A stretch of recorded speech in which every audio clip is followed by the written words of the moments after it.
Hello, good morning, everyone. Welcome to another edition of Let's Draw on Something today.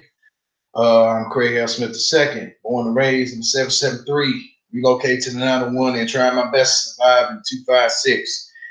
As the headline states, I will be talking about the NCAA tournament so far, LaVar Ball's latest comments that ended with some classic LaVar Ball fuckery. I also have to address people and let people get acquainted with podcasting, so to speak. As I was talking with my boy Jimmy J. Smooth of the Live Direct Full Effect show with Jimmy McBride. Big shout out to him. He represents the 832, and if y'all don't know how he do, I suggest y'all do y'all best to get a clue. But I want to start off, man. I found out yesterday. From a partner, friend of mine, a very good friend of mine for over 20-some years, Mario Smith. He's also formerly known as Mario Graham. Great friend of ours, good friend of ours by the name of Aaron Rumley had passed away at the age of 41.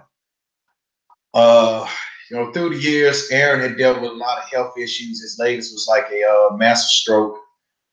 And, I don't want to get too much into detail about it, but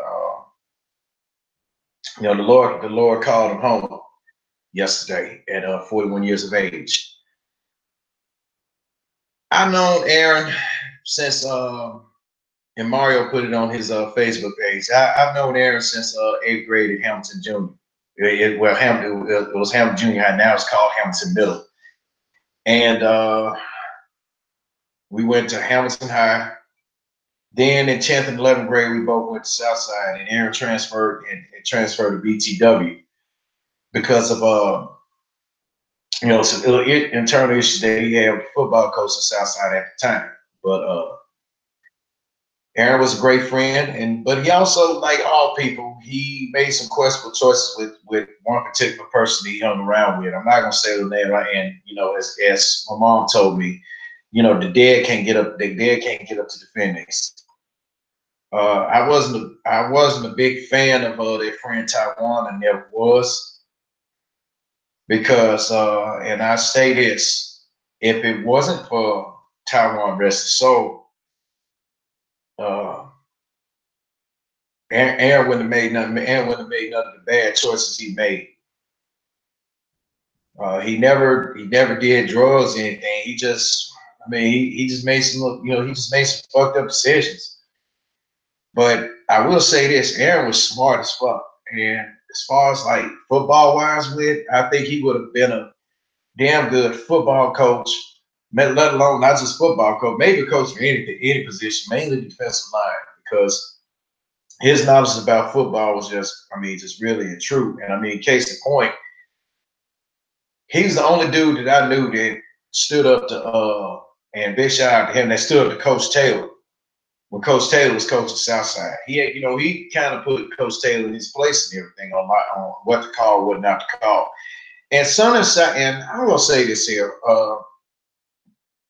Southside football team through the years, as far as I know, they've had some good players. They really had some good players, and some have excelled. Some they took a different career path. Others they stay true. They stay true to what they want to do. Good friend of mine, shout out to him, Quasi Clark. He's coaching football, and to my understanding, his high school team was a runner-up in their state. So, excuse me for a second. All right, and Some of the guys are good, but you had some on there that just weren't that were just not that good. And I'm gonna say this: if some of them Southside football teams, I think like the let me see, I think the one from 90 when I graduated high school, 96, the 95, 96 team. Some of them individuals on there, if Southside was a pro football team, they just be playing for the money and not giving a fuck about the game. What their assignments is enough. I think some of them guys on that team, some of them play wide receivers and tight end, and everybody know football. There's the route tree. It has 9 routes. Maybe some of them knew all 9 of them, but some of them probably just knew about a 0.3% of that route tree. But just to put it in interest of fairness, some of them guys on them Southside football teams, they were business for themselves.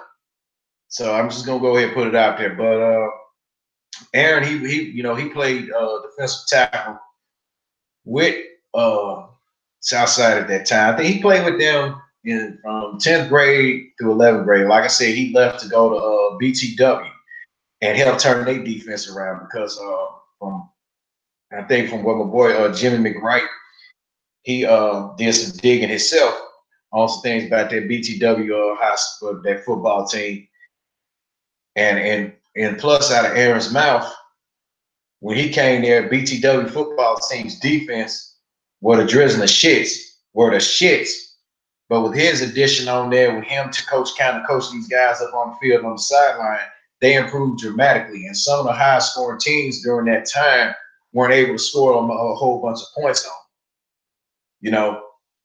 But the only problem that BTW team had was their offenses in there. They had a sorry ass quarterback, and that was the only thing. But he said that their defense was really stout with his knowledge and with him being as an addition. I'm trying to get Jimmy McWright on here in a minute. If he's not busy or if he doesn't have any distractions going on. I'm gonna miss Aaron. And like I said, even though he made I can't knock him because of some of the bad choices that he made, man. Because Aaron more to me was like a big brother. Because when we would talk, he would always ask, man, how mom's doing? Man, your pop still with the shit and everything. What's going on, Jimmy? What's popping and what's dropping live and direct at the 832, man? Yeah, not much, man.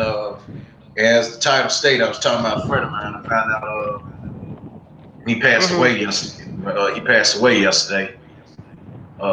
Yeah. So with all that complication, huh? Yeah. Right now I'm out and about, but everything is all good. I was supposed to get some food for the house, but you know how that is, So forgive me for the background though, is in advance. Okay. But I was telling the viewers, man, you chimed in late. Friend, Aaron, that's the guy I told you about the transfer from Southside to BTW back in 98. Well, back in 95, 96, senior year. And he made their defense look bad, but he passed away yesterday. He had a lot of, man, he had 41 and he had a lot of health issues going on with him. So,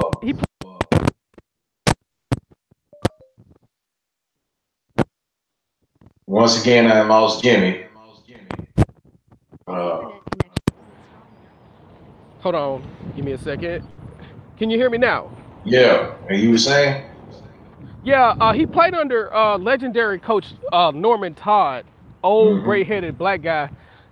He was a good coach, but he never had the talent out there, especially when Lemoyne Gardens had tore down, and that downsized a lot of their enrollment up at BTW.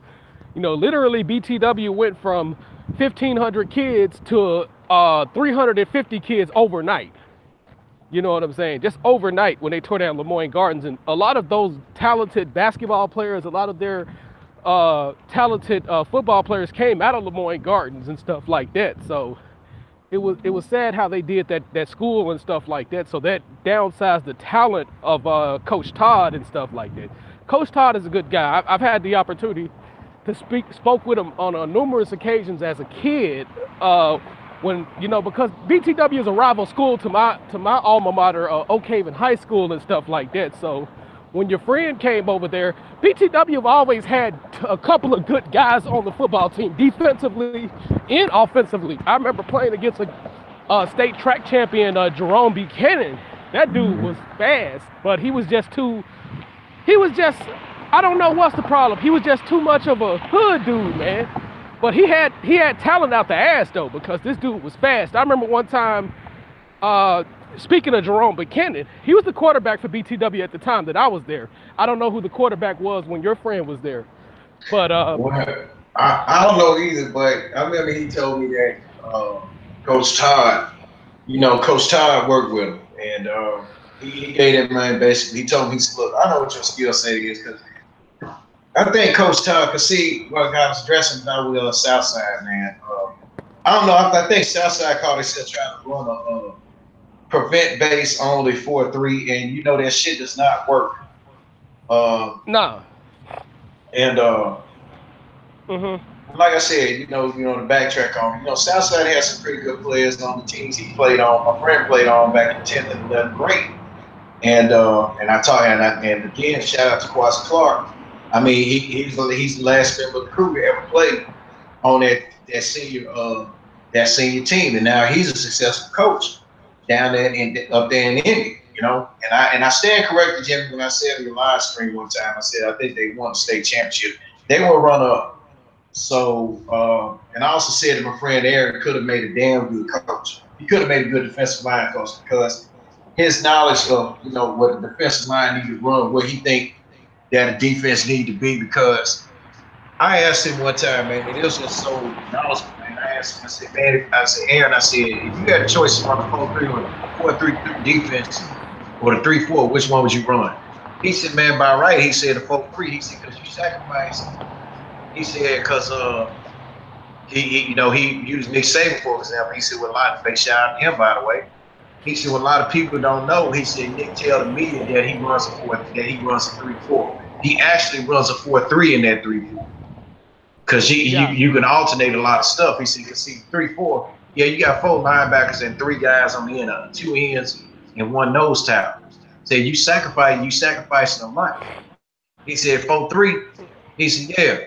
He said, it's good to stop and run 9 times out of 10. You can stop the pass. He said, you better not call. He said, if I was a coach, your ass better not put in a 4-3 over front, and I'm going to run through 4 wide on your ass. He says, I will burn you. But he said that he ran a 4-3, and I think he said Coach Todd, he ran a little bit of 3-4. And at that time, their BTW's defense got better. He just said just the offense is just drizzling shits at times, man. Yeah. But he said that I gotta find out, because I don't know if they made the city or if they didn't, or they were a game away and made the city. But I know they won a good amount of games to qualify for it. Well, with BTW over the years with Todd would never got past the first round up until I want to say 2005, 2006 or something like that, because he made the playoffs pretty often. And we're talking about the same BTW team right before. When did your homeboy go to BTW? 95, senior year, 95, 96, because as I stated earlier, him and he originally played for Southside, and Coach Taylor, who was the football coach at the time, they had got it too. And what I understood, Coach Taylor was one of them guys. He felt just because you played in the NFL or whatnot, he played some years in the NFL. He played with the Dallas Cowboys back in the day. They had Too Tall Jones era, Okay. Yeah, he played for those teams. He played on one of them teams, and he became a football coach. And from what Aaron and a couple other guys said, Coach Taylor was a good guy, but he was more worried about trying to get his kids into college and shit and all that, and he was not having no focus on the games. He would fuck up game plans on purpose. You know, Yeah. I mean, it's And just like you're talking about Coach Taylor that played on that '69 Southside team. Am I correct in that assumption? his name is Fred Taylor. Fred Taylor. That's what I'm saying. Is that the same Fred Taylor that played on that '69 Southside team? That's what I'm asking. I don't know. To be honest with you, I don't know. But I know he had several cups of coffee in the NFL. I know that. He played with the Okay, Cowboys because for one. there was quite a few guys on that Southside team in '69 that played in the NFL. It was one guy that played for the Dolphins and won a championship with the 72 or 73 Dolphins, something of that effect. I want to Yeah. say 74 between those two. But it was quite a few guys that went pros on that Southside team in particular. And that particular Southside team also won the state track championship, which is why they gave a lot of people problems in the football as well. So I was just wondering if you're talking about the same guy, but please continue. Yeah, so I mean, and like I said, them Southside teams, man, they had some damn good talent in players. I remember what's his name? If he's still around, Jared Burns, because he graduated in '94. He was a sought out wide receiver, everybody. And then the man was about to commit to Tennessee, and he fucked around and committed Memphis, and then barely got playing time. Yeah. Because I was like, because I know Tennessee. He really was the most sought after recruit. Tennessee. And I remember who Jared was. And big shout out to him, by the way. And he's on Facebook and listen to this. He was recruited by Tennessee, Georgia Tech, because I was looking at all the stuff, and he had like a copy of their playbook one time. I said, dude, they don't run no pass plays on there. He said, no, that's why I'm not going. I ain't gonna commit to Georgia Tech. He said, if you ain't passing the ball, I'm not gonna play for you. I mean, which I feel him on that, because Georgia Tech's offense is just nothing to write home about. But we did get some talent there like Calvin Johnson. But anyway, he was getting ready. He said he should have followed his first mind by going to Tennessee. Don't know what happened in it, but then he changed his mind. He went to Memphis. And whoever the coach was in Memphis around about the time in '94, '95, I mean, the man barely got the ball. So Chuck Stubbard.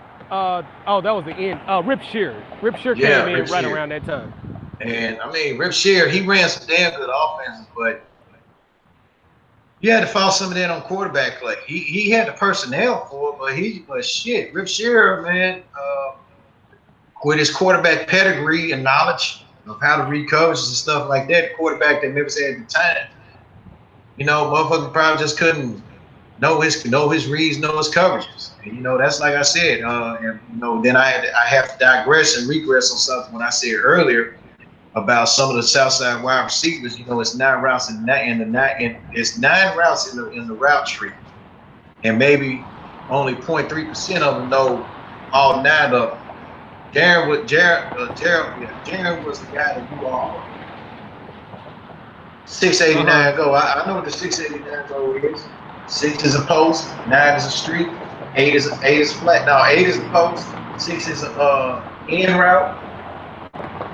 6 is an in route, 8 is a post route, 9 is either go, also known as the street route. Yeah. I mean, I know that. So, but yeah, man. But he, like I said, my boy back to my friend, man. My boy, found out from my father Mario, from a good friend of mine, Mario Graham, aka also knows Mario Smith. Big shout out to him. Found out yesterday, because he said, man, he's crazy. When I called you, man, he said, I really don't like to call people about some bad news. And he told me. Like, damn. So, again, my thoughts and prayers to Aaron's family. Big shout out to his little brother, Demetrius Visor, to Aaron and Demetrius' mom, Mrs. Visor, and everyone else in the family. So, I'm going to give them some time, because I'm not going to press them about when the funeral arrangements and shit is and all that. I'm just going to give them, by right, and give them their respect in that regard. So, the good Lord called Aaron home yesterday. So, yeah. But also, man, in other news, man, I didn't see it in detail, man, but I looked when I was getting ready to set up my live. Michael Bennett could be facing 10 years in prison for that incident. It's something Yeah. fishy about that shit. You know, why report something? Why report it now? My thing is, I think that's a revenge charge on Michael Bennett because he called out the Las Vegas police. I mean, even though they claimed it, from what I read, they claimed it happened in Houston. I don't. I mean, I think everybody in Houston with the media, the media the way it is in Houston, I think they would have been called that out. I mean, because the media in Houston is very, very nosy, just like other major cities. So I think something is very fishy about that charge. You know what I'm saying? Something is very, very fishy about that charge. I mean, if you got to have a camera, in order for me to be convinced, you got to have me a camera you got to have a camera for me to believe that. Indisputable evidence for this. So I need more evidence before I can make a judgment call on that. Or as I say, you gotta convince me that shit smell like sweet roses. You know, sometimes I don't like Michael Bennett's little personality though, and granted, he's a damn good player, but I don't think that'd be in his nature to do something like that though, dude. I mean, you know, I agree with you. It is a revenge porn, you know, but you know, the LA, you know, and the LAPD, they no LAPD, Las Vegas PD, they knew they did that man wrong. So I guess that was like, you know, whatever Michael Bennett did when he called him out, you know, it's more like a way of Michael Bennett telling Las Vegas PD, hey man, fuck you. So then Vegas PD turned around and said, well, Bennett, this is revenge charge, so fuck you too. Hope you suffer, motherfucker. You know, excuse me for saying it, Michael Bennett, but that's just the way Jimmy and I also seeing it too. You know? Yeah. So I mean, and about right, man. Hey, and he just signed with the Eagles, so we out, man. We pray he beat this because, like you said, if he did it in Houston, that would have been on the wire. That would have been, like you said, that really would have been all over on the wire. That would have been on Sports Center. That would have been on Fox Sports. That would have been on everything. But all of a sudden, you're gonna come out the blue with it now. And then from what I read, they said this incident happened around Super Bowl Sunday time. So everybody, because some of the LA media was out here, the mass media was out here. You had people all the way from New York, Boston, practically every major city media was out here during Super Bowl weekend. How is this not all reported by some of these people? So that sounds like some revenge stuff to me.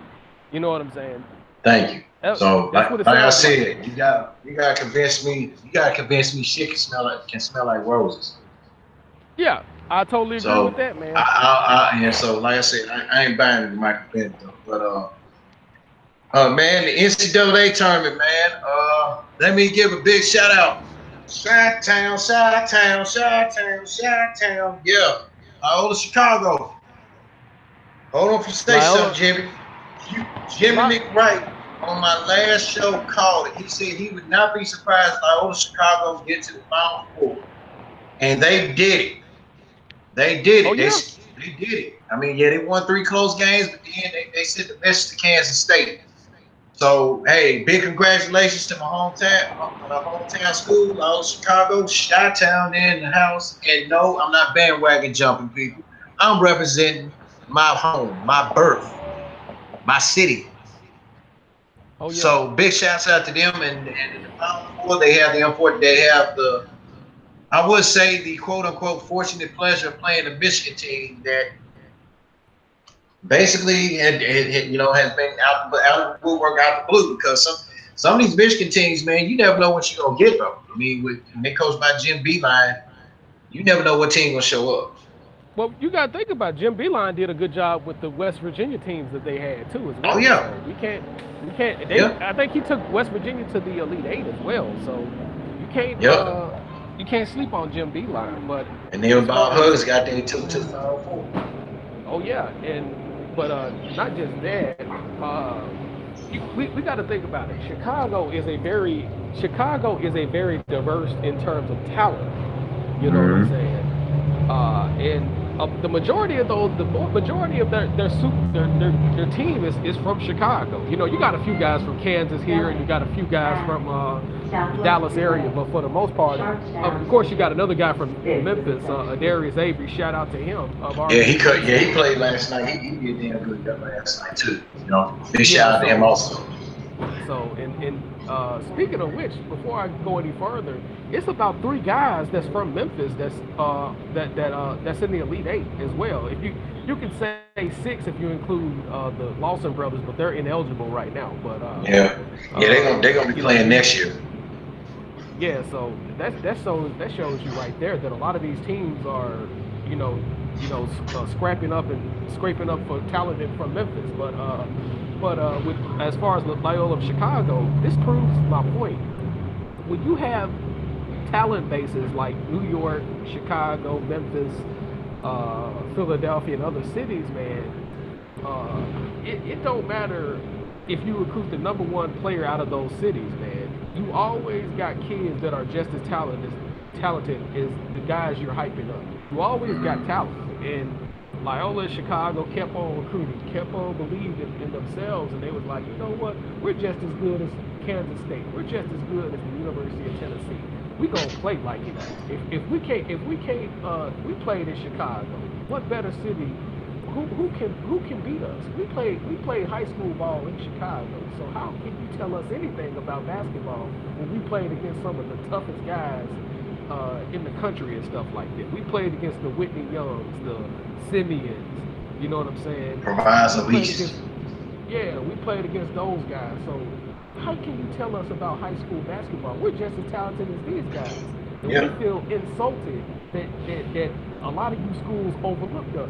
So of course we're gonna knock out every big opponent that you put in front of us because you disrespected us by not giving us that call. Yeah. You know what I'm saying? And so that's how Loyola Chicago felt. Yeah, and then that's me being in Chicago, man, that's still my heart, man. I'm trying to native Chicago. I agree with you on that. Chicago has some damn good talent, and Memphis does too. I mean, Chicago's, I don't follow, Chicago basketball as much as I like to and stuff like that. But they have produced some big good, damn good talent. I mean, let's face it. I mean, when I was growing up, as far as basketball went, besides the Chicago Bulls being popular, the Fighting Illini was the most popular team in the state of Illinois, period. That was like basically, and then you had DePaul when they were damn good back in the day. You had those three. And I'm campaigning for this here. I want to see an Illinois versus DePaul rivalry in basketball. I mean, I'm like Dick Vitale. Give us the Kentucky Ohio State rivalries again, in Cincinnati Ohio State's again. The Dare, and we all know about what happened at that incident, the Xavier Cincinnati rivalry. The We Soldiers game. And I think that one comment basically just mixed that whole rivalry. Give us them rivalries, man. I want to see Illinois versus DePaul rivalry. Oh, yeah. Give us some of these rivalries back. But in order for these rivalries to be good, you got to have some talent on all aspects. Even the guy, even the coach. The coach has to be talented. So I mean, that's in. I'm gonna make this quick. I just think that's just one thing with college basketball. This some genuine rivalries. As much as I don't like the Puke Devils, they had a nice little home with Gonzaga. I don't know what happened after that.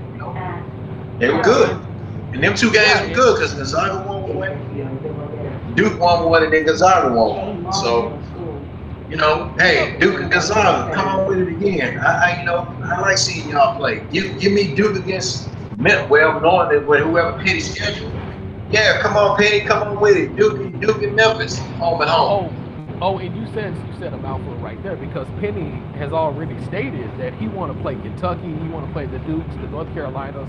He's all come on, Penny.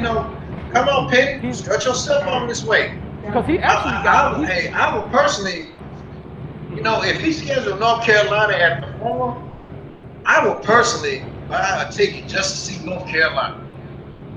Yeah, because he's actually said during the press conference he's got him and Calipari, they're close as well. So it's not going to be hard to make that Kentucky-Memphis rivalry anyway. Yeah. With Kentucky and Memphis, boy, that because Paz was talking about it, and that's what Calipari was talking about doing. But But yeah, can you imagine that crowd when Calipari stepped to the floor again? Because last year when Kentucky played North Carolina in the Elite Eight, they played them in Memphis. They were cheering Calipari. They were cheering Kentucky. Yeah. There were Memphis fans cheering Kentucky. Well, Kentucky has rich history in Memphis / Tennessee, West Tennessee area, because you got to think about it. Tony Delk was supposed to come to Memphis, but Rick Pitino ended up stealing Tony Delk. I'm glad he did. And Ron Mercer is from Nashville, and he ended up stealing Ron Mercer from Vanderbilt, Tennessee, in Memphis. Yeah, I'm glad he did that too, man. They got him a championship. Oh yeah. So yeah. Slick Rick was a smart man on that one. Yeah, because Tony Delk actually liked Memphis, and Pitino all of a sudden, you know how kids are. When you talk about Kentucky on a national level, you can't compete with that. I mean, Tony Delk was one of the top players in Tennessee at the time. You know what I'm saying? So, that's when the talent pool, even from Memphis on down to East Tennessee, was at its peak and stuff like that. You know what I'm saying? So yeah, I think Tony Delk made the right decision by going to Kentucky and stuff like that. I really think Ron Mercer did too. Because shit. Well, a lot of people, I remember Ron Mercer was a bad boy, man. Well, a lot of people didn't know about Ron Mercer. Yeah, dude was 6'9", 260. That boy I ain't gonna call him boy. Excuse me, Ron, if you listening. That dude had a killer ass outside shot you could not fucking stop. Cause that man would pull over and pop the threes like nothing, man. I'm like, damn. Cause them ones cause see, when they won the championship, them ones he popped, because they played what? They played Syracuse in the championship. Man, them two threes he popped on their ass, and Jim Boeheim was like, oh my God. Yeah. Even Jim Boeheim said, I knew Ron had a shot. He said, but I didn't know he was that good, man. He saw shit, and Ron Mercer was killing everybody in that tournament, man. Yeah, he didn't stay all 4 years at Goodpasture up in basically Nashville. Let's just say Nashville, but because he went to Oak Hill like his last year, but he won Mr. Basketball 2 straight years in a row over there at Goodpasture. So he was damn good over there in Nashville. So he wasn't no joke, man. Yeah, and like I said, this tournament gonna be something. I'm still sticking with my pick that Villanova's gonna win the championship. And I really don't know about that one. But I don't know. I still stick with my pick. But see, I'm not even Jim trying to make go with my pick. I still gotta go with Villanova, man, because they really are the hottest team right now. And see, Bob Huggins trying to pull some A.P. Johnson shit, trying to get aggressive with their ass. You can't get aggressive with Villanova like that, because Jay Wright get ready to put them bigs on you, or when he get ready to put some little mismatches on your ass. That's it. That's how he beat up Avery. That's how he got Avery. Oh yeah. So I mean, because that's how and seeing Avery Johnson, he got learned the lesson about that shit too. If you want to hang with the big boys, you gotta play like you gotta recruit the big boys. They can shoot. They not just play defense, not just let have him get out there. You coaching the way you're supposed to coach or handicap talent card, but you go ahead and you let them guys be themselves. So, well, I will say this, and I will make this prediction on the level of I think if the winner between Duke and Kansas is most likely going to win the national championship. I will say that because I think if Duke gets it, I know for sure, I'm going to say for sure Duke is going to probably win it all. Now, I will say this also. I am rooting for Loyola to win it all myself. But as far as a logical pick, I'm speaking logics right now, logistics. Right. If Coach K gets in there, I will say this. He's, logically speaking, he's going to most likely win it all. Right. But I'm definitely rooting for Loyola.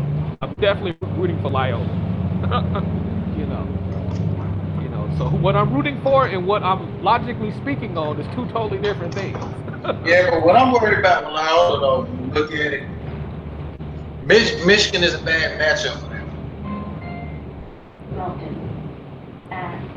Yeah, but I just hope they can hold here's their the thing. own. And but they, their coach right now, what's his name? He was mentored by Tony Barone and the late Rick Majerus. So I don't know how long dude been there, man. Because see, when he said on the interview, he said he didn't want to take the time. When Rick Majerus told him, man, he said, "Look, don't take it." He said, "I guarantee you'll get it right. You just go out there and recruit the right guys and follow your system. See, don't just go in the city, go out of the city, Because in actuality, but in actuality, Chicago is also in the recruiting pipeline with Memphis, Midwest and the South. That's why they call it the Mid-South. Yeah, that's true. So they're very closely connected to one another. It is. So I mean, yeah, because there was a picture going around Penny on a private plane. He already started recruiting. With the recruit, but then you also have to get your staff together. I mean, go ahead. He already has Tony Matlock. I was just saying that he already has Tony Matlock is confirmed by my boy Tim Barr and Commercial Appeal Jeff Calkins. I told you gonna get Tony Matlock. His no jump shot. Never had a jump shot. Haven't had one gone. So I ain't never liked his play style. He's in Memphis.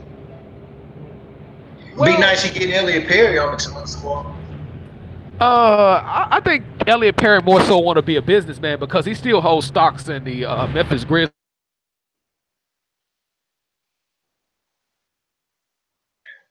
Jimmy has blanked out. But he was saying about with Elliot Perry having is going to be more of a businessman because he still has stocks with the Memphis Grizzlies. And speaking of the Memphis Grizzlies, I did tweet out Robert Perry about his Grizzlies or whatever. About he's supposed to be the owner. Well, yeah, I know he's the owner, but he's supposed to be the owner of the Grizzlies team, and yet they suck. So I'm gonna publicly ask. I'm gonna ask Robert Perry. Okay, I'm gonna publicly ask Robert Perry right now. What the fuck you gonna do about your team, dude? You gonna worry about your liquidity company, and your Grizzlies is sucking. You shouldn't have fired David Fee. You shouldn't have fired David Fizzdale. Period. Now, I don't want to talk about that, but I'm just going to just get it off the hashtag. You take that for David. And you address your fan base. I agree. Instead of worrying about your company. Yeah, because he's going to lose other stockholders in the Grizzlies. But then he made a tweet about it. I think it was a tweet that he made where he took a cheap shot at the stockholders or something. I gotta get my phone and look at it and pull it up. But yeah, he threw shade at their ass too. And from what I understand, I think Penny still owns stock in the Grizzlies as well. He's a major stockholder. People, just because he coaching basketball, don't mean he still don't have money. He has a lot of money, especially from Nike. He's still getting residuals from Nike and stuff like that. So, and same with Perry. Perry still gets a lot. Still has money.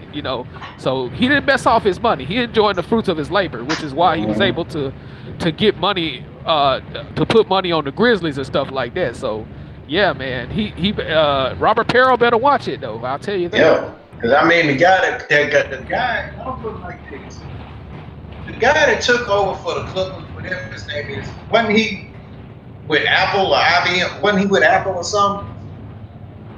I just know for a fact he's a Silicon Valley guy. The Clippers guy. I ain't talking about Perry. I apologize. No, the Clippers guy is he was one of the first stockholders for Microsoft.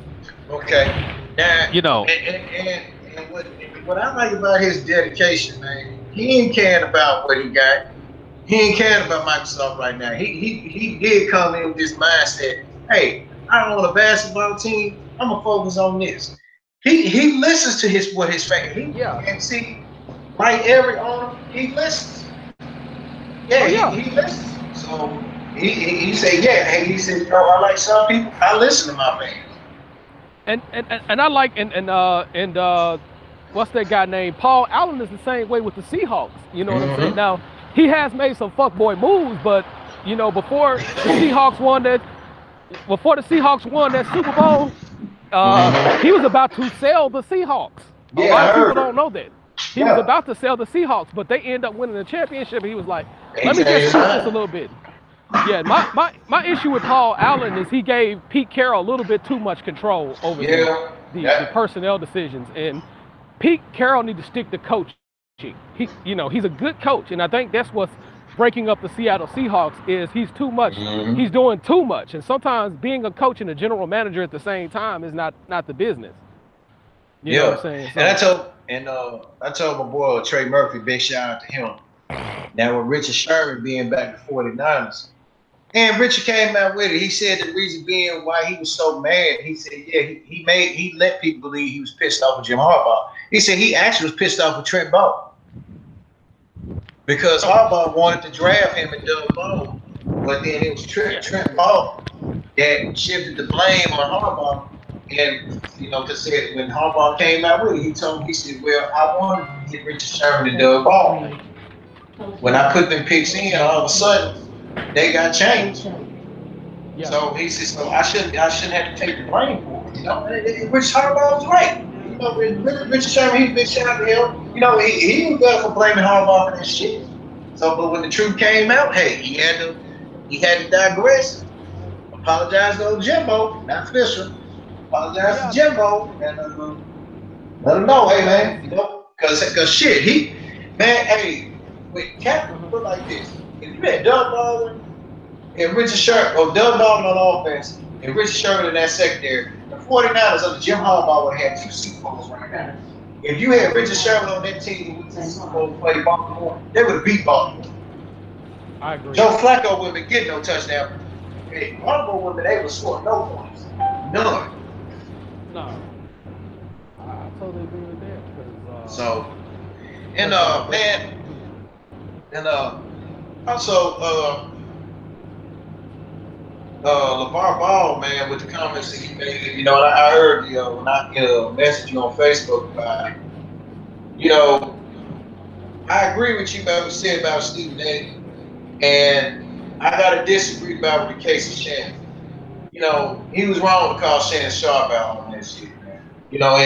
But the part that tripped me out was, he took a dig at not only Shannon Sharp, but like I said, but Scottie Pippen and Charles Barkley about them having kids out of wedlock. Okay, and then he mainly was attacking Scottie Pippen on that shit. Okay, yeah, LaVar, good luck with that. Because Scottie gonna burn your ass. Scottie has been married. Scottie, Scottie has been married, and then he owned up to the fact that he did fuck off, but he took care of his own. Oh yeah. Charles Barkley, through Charles, been married to the same woman for 30 years. Next year, he said he's been with the same woman for 30 years. Only got one child, and she grown. So how is that out of wedlock?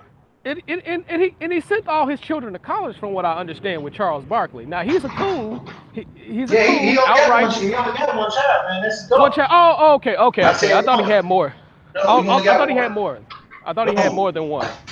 I thought he had more than one. He got more. No, Charles Barkley got one daughter. She graduated college. She started her little business and shit.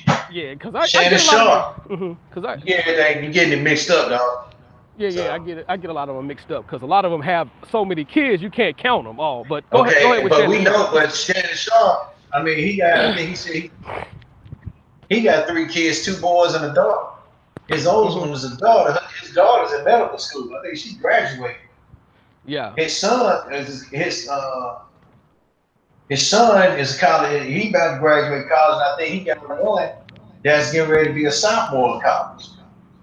Yeah. So but then when he said about was big by all the different women, he took a shot at Scottie Pippen there.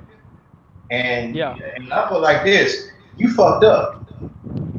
Oh yeah. LaVar fucked up. See, he can't talk about somebody's parent. He can't. He's living on it.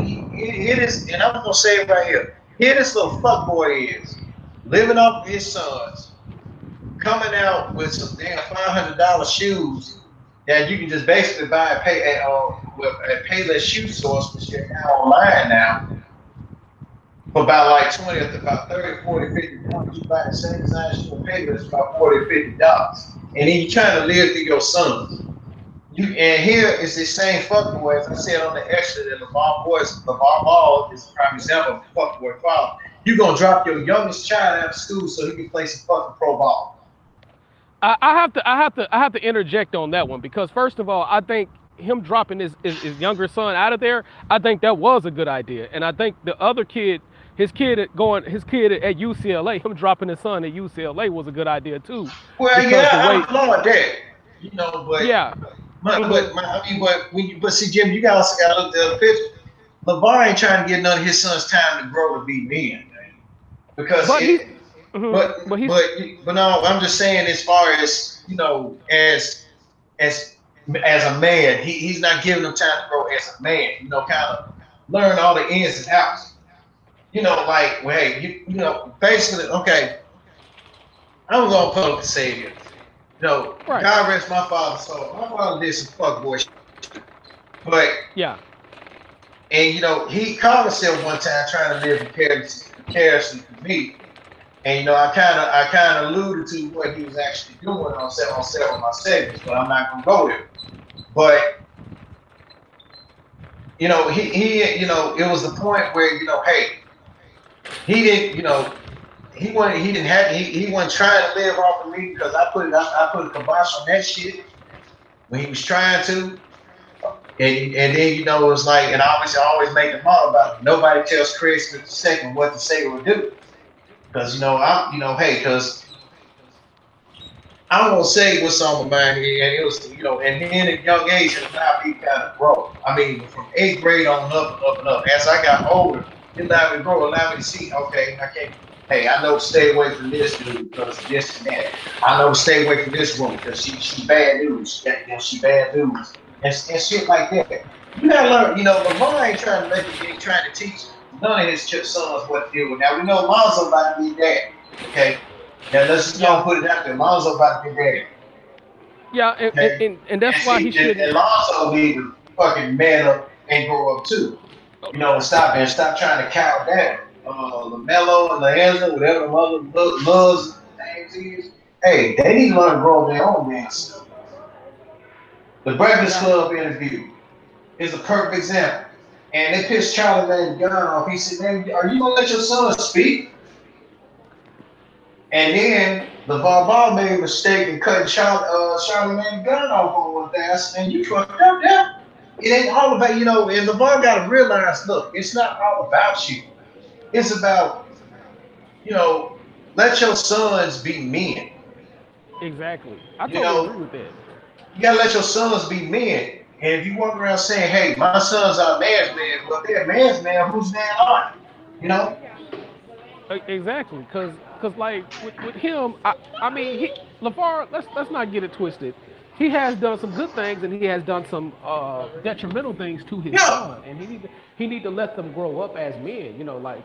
And I think his son need to finally step on his toes and be like, hey, I love you. You know what I'm saying? You did a good job as a parent because he has done some great things.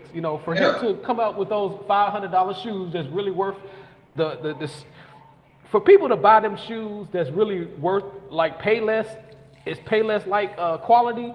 You know what I'm saying? You have to know how to sell yourself. You know what I'm saying? So I'm not knocking that dude for having those $500 shoes. If people will buy Right. it, hey, you know what I'm saying? Then hey, I can't knock him for that Me because he's either. taking a huge risk. But the downside to that is you saying your son gonna be the coldest dude in history if your shoes is worth more than some pair of Jordans. Come on now, And then that's a message. and then I That's a found hell of a out message. from my boy, a big shout out to the Trey Murphy. The baller brand got shitty customer service too. So I mean, come on now. Shannon Sharp said he Well, had ordered his shoes when they first came out. He didn't get them yet. yeah, and well, hell, Nike got shitty customer service depending on what city you in. So shit. Thank I you. mean, I think a lot of Fortune 500 hundred I mean, a lot of Fortune 500 companies have shitty customer service, so I mean, that's kind of a crazy argument to have. But the point is, you know, look, Lonzo got a ball out now. I mean, Yeah, I mean, his second year got to be his best year, or he gonna be considered a bust at this point. And I think, he need he'll. a. But I'm a go. But I'm gonna throw out something. Go here with the ball. Yeah, but I do agree. I don't want to cut you off. Maybe Yeah, Lonzo need the right fucking coach. I think Luke Walton is a good dude for him, but he needs somebody like a Mark Jackson on that bench to develop him too. Why is this man not coaching? And speaking of Mark Jackson, and I'm gonna go ahead and publicly say it on here. Jim McBride has some seesaw opinions about a guy who he and I share the same birthday, was born 11 years apart. Stephen A. Smith. Stephen A. Smith said that Trae Young could be a benefit to the New York Knicks if they go ahead and hire Mark Jackson as the coach. yeah, because And he. I think he got a good point. He said, let's think about it. See, when Mark Jackson became coach of Golden State, look how he developed Steph Curry. Yeah, because he made Steph Curry play defense. Now, He did. granted, he always had a jumper because his dad had a jumper in the NBA.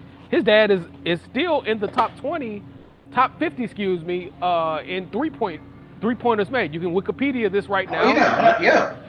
Yeah, so his jumper was never the problem. He needed defense, and But you see the know, difference. But see the difference between Steph Curry and his dad. His dad uh huh, plays some defense.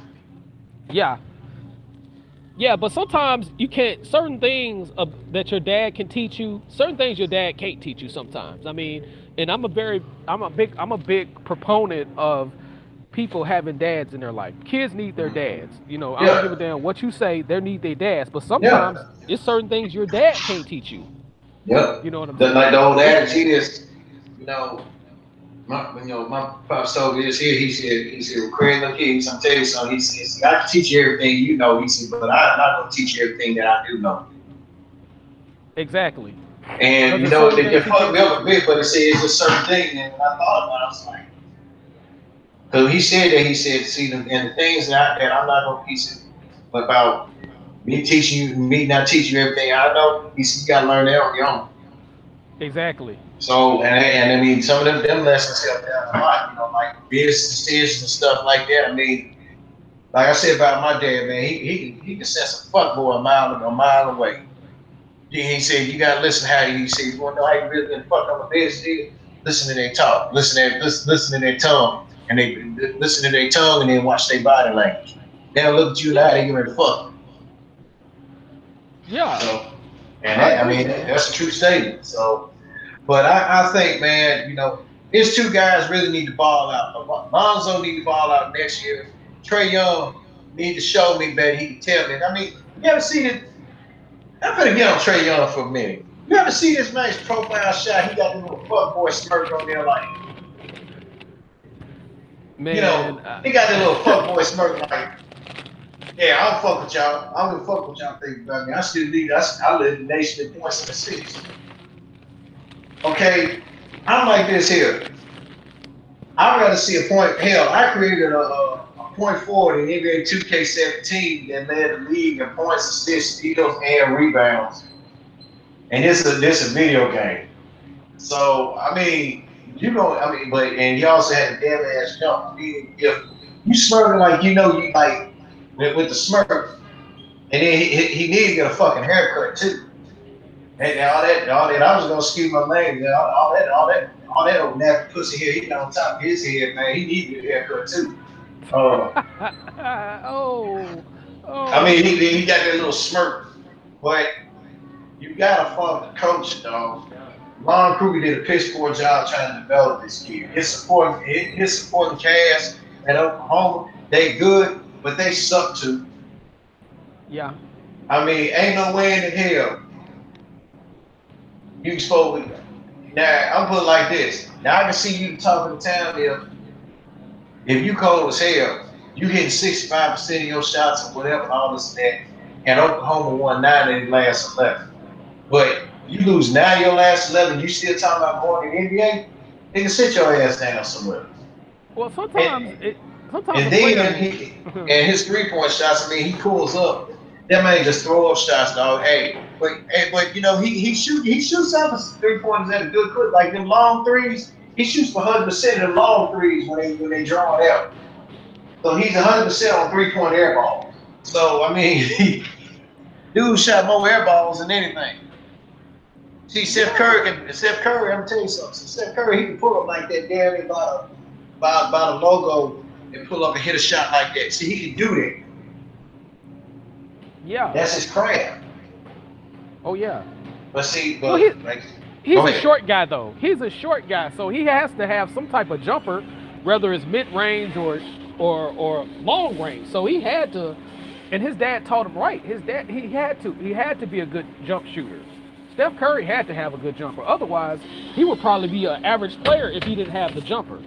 You know what I'm saying? So yeah, but the great thing about Steph Curry is he does other things besides have that jumper as Yeah, well. he played And D that's why and he can pass. He played D and he can pass. yeah, and that's why Mark Jackson was important for him. Mark Yep. Jackson did the right thing by switching him to a point guard because if Yep. he wasn't in the point guard position, he wouldn't have lasted long in the NBA. He wouldn't. You know what I'm Yep. saying? So Mark Jackson did the great thing. You know, all credit goes to Mark Jackson, man. So that's the Yeah. reason why Trae Young may need a Mark Jackson to He do. mentor him. And that's the thing. It ain't just coaching. Sometimes your teammates have to mentor you. Let's go back to Charles Barkley. You know what I'm saying? And this is away from my personal opinion about Charles Barkley. My personal opinion and him as a basketball player are two totally different things. I just want people to realize that. But Moses Malone had to mentor Charles Barkley. You know what I'm saying? You know, Moses Malone used to And he credited Moses on that. He said because I thought I knew a whole lot of that thing. He said, but Moses had to pull him to the side. And you know, he told the story about Moses told the man to meet up with him. Like they had lunch or whatever. He said, Charles like, man, I ain't got no money. He said, it's on me. They said Moses bought him lunch, bought him beer and all the other shit. They ain't got the time. He told the man, he said, look, you're gonna have to straighten yourself up, man. He said, because you don't straighten yourself up this league, you ain't gonna make it. He always credited Moses Malone that shit. And then the following year, he got better. I mean, Barkley, shit. Oh, he was a beast on the rebound. Yeah, he was a beast rebounder. And I was watching something, man, because like I said, I read a lot, okay? Yeah. I read a little bit of George Carl's book. It's a good book, but damn, George was a little bit off telling some juicy details about some shit, you know? About Carmelo Anthony, Kenyon Martin, and J.R. Smith, you know? I mean, with J.R. Smith, yeah, it's it's true, but when you said about the fathers, though, you know, because like Charles Barkley did say, he said, hey, I had a father growing up, and he said, but I knew, but he was kind of wrong for talking bad about Carmelo and saying that the reason him and Kenyon Martin said they got all this money, they have no father, didn't have no fathers in their life. Yeah, that was kind of fucked up. And, you know, and then Kenyon Martin, he heard a tweet about it. He went on a rant. He said, man, you say I ain't had no father. He said, dog, you assaulted my mother. I mean, and I will say this, and for the record, because I'm gonna talk about social media in a minute, and on some things, I was telling you about. We had like a smaller complaint on your show. Social media, if you're gonna attack somebody, or if you're in the book, you're gonna attack somebody. You attack that person, don't attack their family. And you've been in that. That's code. You step your bounds there. Because I agree. And quote my boy Trey Murphy, and I you done bought this line from him. He said, man, he said, I don't care who the person is. I don't care if you're family, friend. He said, you lie to my mother or you lie on my mother, I don't fuck with you. I'm done fucking with you. I'm the same way. I'm the same way. And believe me, a lot of people told some lies on my mom's dog. Let's just say they had that choice. Either they had to take a well decorated ass whoop, or they had to get out of my face and not come back. They had to do one or the other. They can't have both. So they said, well, I'll just leave you be. I'll just get out your way. Damn right you do. Yeah. You know? But you know, Uh-huh. so but I think Mark Jackson. If Phil Jackson still run the shit, yeah, you need to give Mark Jackson a holler, man. Let him put his staff together, not with who you want to have. Don't make it a must for everybody to run the fucking triangle. See, that's what Carmelo Anthony was saying. He said, "Can't nobody run the triangle. The shit is old," and he's right. I mean, And then you have with the triangle offense, not only you got to have the personnel, but your personnel has to have discipline. And, and, mm-hmm. and, and remember those two words, personnel and discipline. This, You have to have those two. Otherwise, you're gonna look like the old Princeton offense. mm-hmm. you know. So you have to have that personnel to run that particular system in order for that system to be effective. You know what I'm saying? Because some people are running gun players. You know what I'm saying? Some players are dribble drive players. Everybody is Mm-hmm. different and stuff like that. So you got to have the personnel for those systems in order for those systems to be effective and stuff like that. So you can't try to crowbar people uh, into a system like that because the NBA has changed. It went back to a run and gun league again. Mm-hmm. As Dallas Cowboys great Drew Pearson says, as far as the NFL, it's not just the NFL, it's in the NBA too. He said, it's a Me Too, Me Too, it's a Me Too league, it's a copycat league. Yeah. Like, So okay, like everybody. By the way, did you check out that Malzahn Classic play? I retweeted you. Malzahn Classic for Auburn. No, it was a freeze play when he was at Tulsa. Okay, I didn't check that out. I didn't check that out. Yeah, when you look at it, you gotta look at it twice to see what they meant about the freeze play. Big shout out to Gus Malzahn, his granddaddy. So, Oh, Grandpa Gus. oh yeah, So, and he started out in around the Memphis area. I yep. want to say at Prescott High School in Arkansas, which is right across the bridge. So he started out. He's pretty much a Memphis guy. Well, yeah, he started Yep. out at that school. Yeah. Yep. And I mean, when you look at the NFL, Drew Pearson, shout out to him by the way. He brought up a good point because every new offensive trick that is unveiled in college, the NFL got to do it. Like the Wildcat offense. Okay, the Wildcat is dead gone.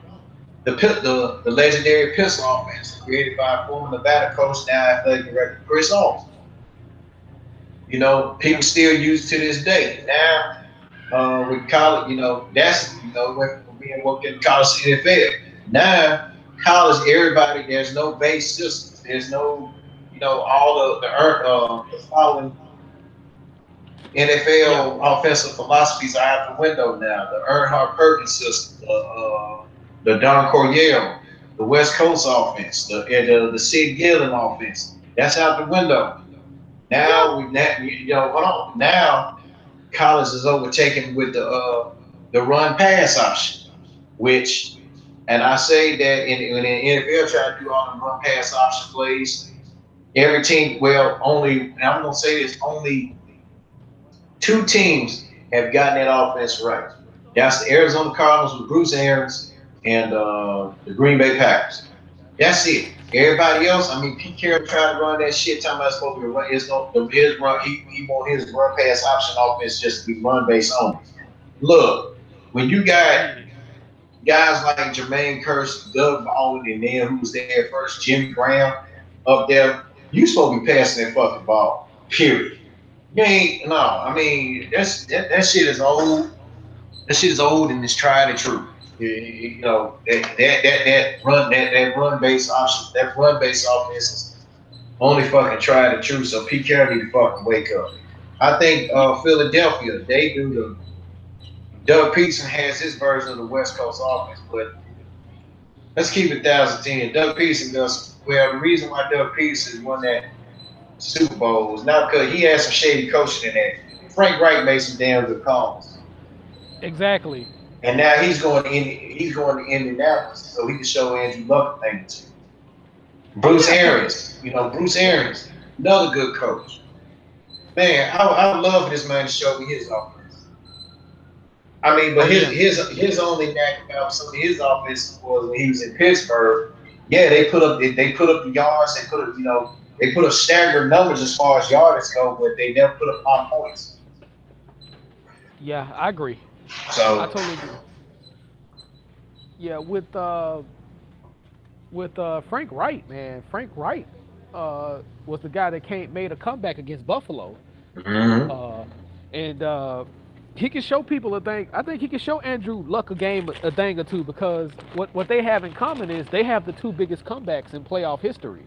Yep, You know, those two guys in itself. So I hell think yeah, that's gonna be a match made in heaven. You yeah. know, and But in depending on Andrew it, Luck's health, yeah, and in any situation, whether it's sports or business, when you have something very close that's in common, I think that's um, going to work out for Andrew Luck. I call him Andrew Sucks. You know what I'm saying? yeah, Just for the record, but because he been sucking with those injuries and stuff like that, and yeah. then when he played the Not Patriots, with he this sucked. play.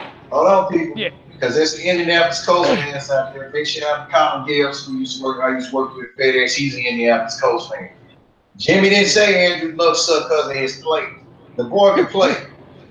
It's because of his injuries. And when he played New England, he sucks against them.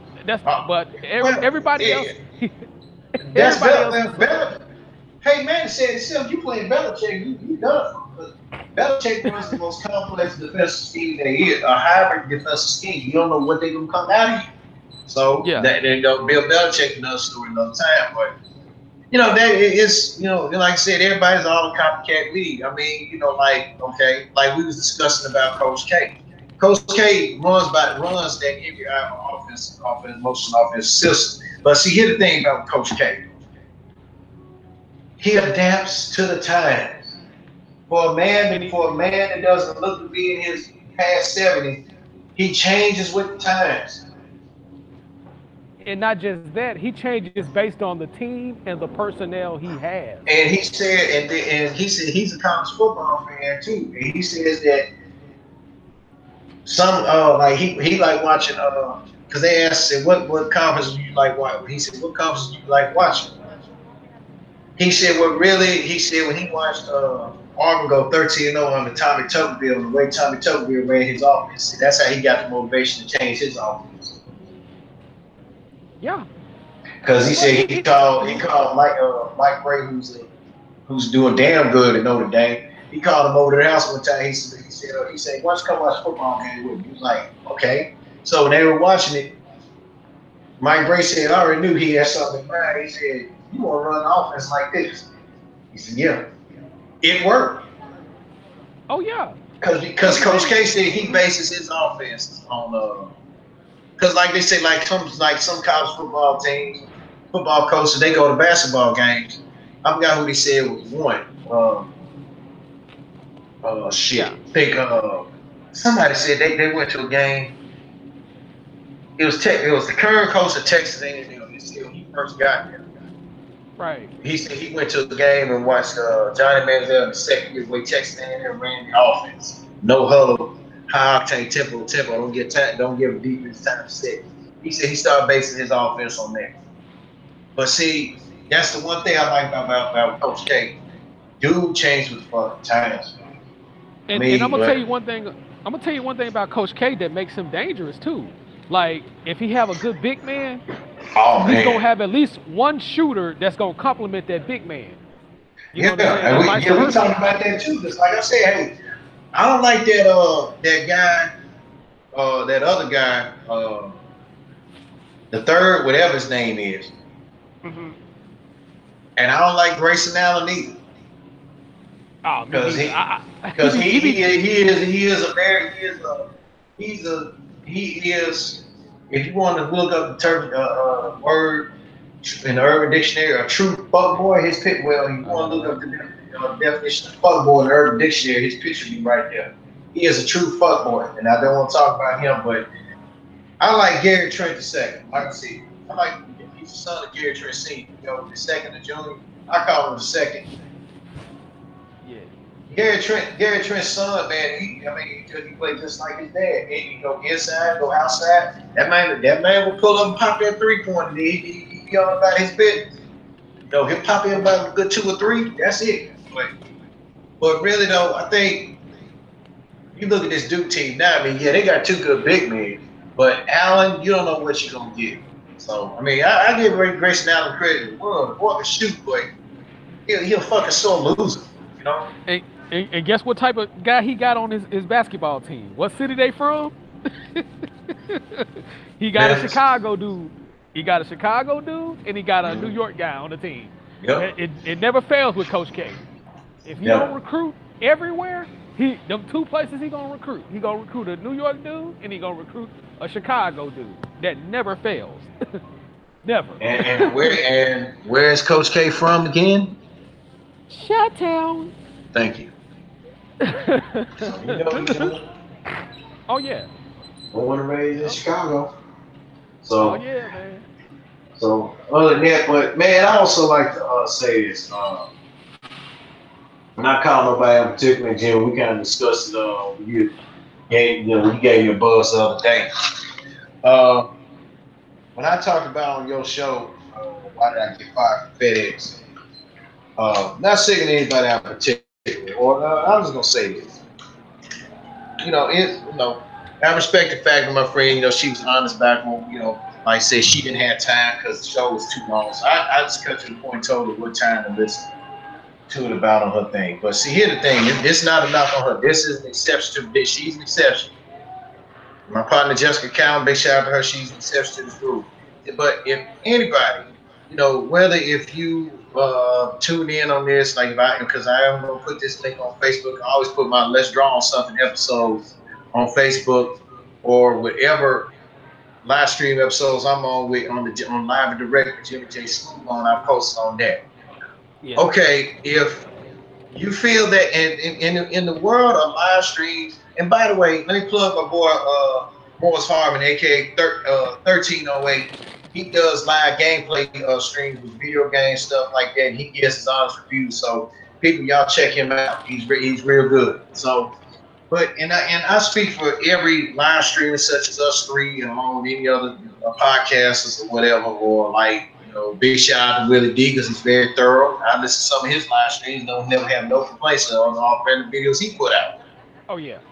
Um, and I'm not gonna say one guy's name on here because we talked about him privately, Jimmy. You know what Oh I'm yeah. talking about. Oh yeah. But I know. Yeah. so I'm just gonna say this: in the world of podcasts and live streams, depending on what source material or the topic that we have, if it's gonna be deep, 9 times out of 10, it's gonna be long. Yeah. Okay, like Jimmy's episode last week, despite the interruptions and all the bullshit that was going on in the background on my end, yeah, the show was 2 hours and some odd change long. Why? Because I covered something in depth from journals that I saved from when I got fired from FedEx, and it also teaches people a lesson. You can get fired for any of the little shit. You can get fucked over. Well, let's put it like this: I got Michael Bennett in 10 years ago. Okay, not throwing a shot at him, you know, but no matter if your show, if a podcast episode will be like 30 minutes, an hour, 30 minutes, or an hour, 1 minute, or whatever, not. If you feel that the show is too long, and even though we cover things in depth about what's being said, if you feel that it's too long, hey, don't listen. Yeah. I And here's mean, another thing. go ahead. Here's another thing before I let you continue. It, I had it's set up on YouTube to where we can cut some of the the podcast. So Thank you. there's no excuses for anybody to sit up here and say, well, you too long or something like that. Just inbox us on Facebook or Google me personally at jimmymacwright@gmail.com and Yep. just say, hey, can you cut out some of the material? Because there's something in particular. I'm not feeling the whole podcast, but I just want you to cut it out because there is a thing to where you can cut the podcast out.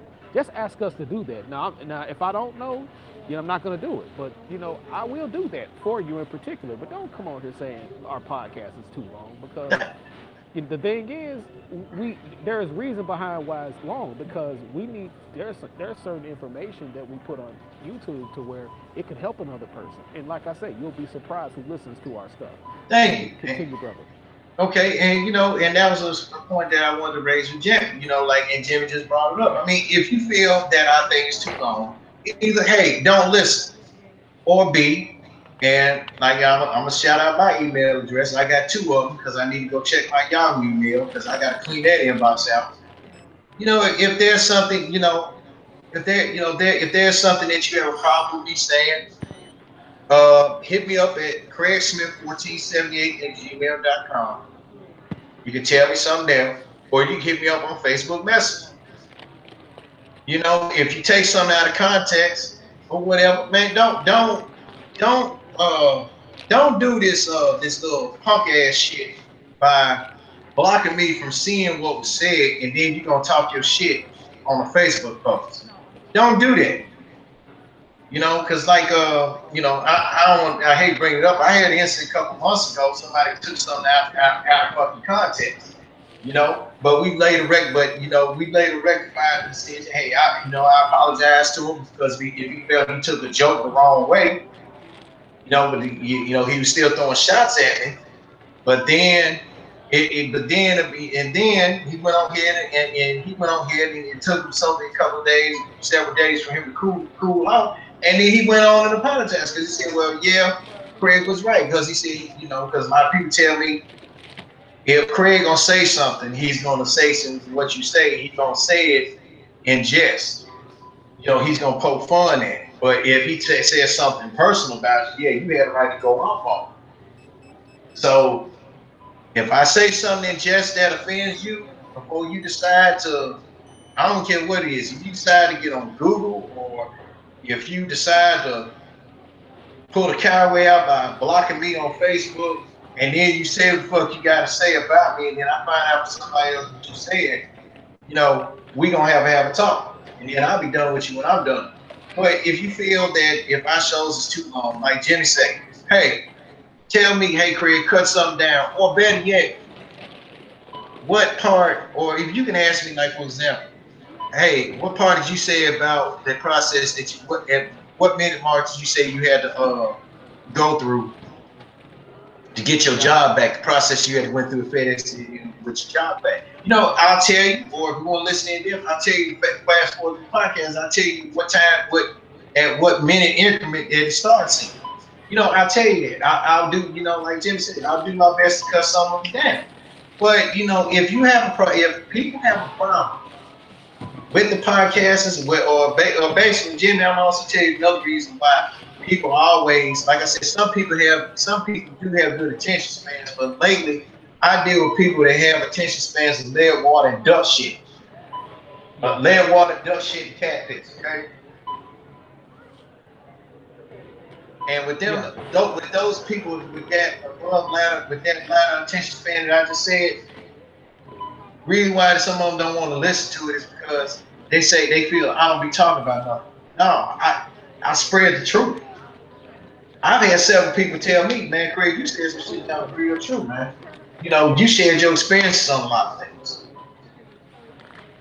I like to get good feedback from that. But if you want to, if you want to call yourself trying to criticize me and I will admit on here, I don't like taking criticism from folks that don't know that. How can I put it? I don't like taking so-called quote-unquote constructive criticism from people that don't know what the fuck they be doing themselves. When I'm trying to learn something, they don't know what the fuck they be doing. Okay? How you gonna critique me about the way Batman's case supposed to be? If I'm drawing Batman, how you gonna tell me how Batman's case supposed to be? Your ass only can draw a circle. Exactly. So you in no position to tell me that shit. Exactly. How you gonna tell me what color? How you gonna tell me what color Batman? Batman had two different colors in the past 80 some years in comics. Exactly. So you can't tell me that.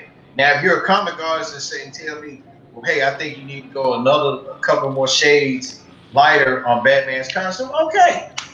But if you just a guy that sit back in a pay for a hood house and whatever, smoking weed, scratching your nuts, and you find about me and Jim, if you Jimmy's age and my age and above, want to tell me about what I need to do something, man, piss off.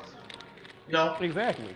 But but just get on the point about it. But hey, I mean, if following Eddie's rule, hey, if you take things the wrong way, don't get on. You can take things the wrong way. When I say, just get on Facebook.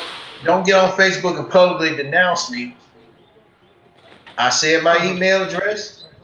Now I would tell y'all my phone number, but all you gotta do is just go on Facebook and click about, and my phone number is listed. Or you Yeah. can hit me up on Facebook Messenger. Yeah. Because if you feel you got to talk to me privately, if you feeling something privately inside about a person, don't go on social media publicly and then have every. I'm gonna have it as an old section sergeant man in the military say. Don't have don't have every swinging dick and spread eagle agreeing with what you say about me, and they don't know Exactly. shit about me either. Cause I get people that hates me all the fucking time. That's just my thing. You know what I'm saying? I mean, I've accepted it, and I got people that like me. So Yeah, my thing is, if you like me, you gonna love me. You know what I'm saying? If you hate me, you really gonna want to kill me. So I mean, either way, I can deal with either one. You know what I'm saying? yeah, So that's the way I look at it, man. yeah. Cause And go ahead. I get hateful comments all the time. So continue, brother. Yeah, and I'm the same way. I mean, hey, if you like me, fine. But but if you don't like me, at the end you will respect me. You know, Yeah. I don't have to be. And I said, I told some guys to find it at work. I mean, now FNX, I have met some pretty cool people, man. You know, I became friends with some pretty cool people. Other folks, man, shit, I wouldn't be friends with some of them folks that we were cremated together. Yeah. But it's the fucking truth. But Exactly. I ain't gotta, I'm not. Hey, I, but bottom line is, if you don't like me to spread the truth, that's tough shit. Exactly. But if you make threatening shit like talking about, man, you keep on doing this, I'm exposed. You keep on saying this and that, man. I'm gonna expose you what you really are. Okay, expose. I said, and then when you come on their bluff, and I always say that the worst thing to do to me also is, hey, if you want to call me on my bluff, come on, call me on it, because I'll fuck you up. But I've had several people call me on my bluff, and they've had their personal life. Let's just put it like this: they've had their personal livelihood and nothing on their personal relationships fucked up.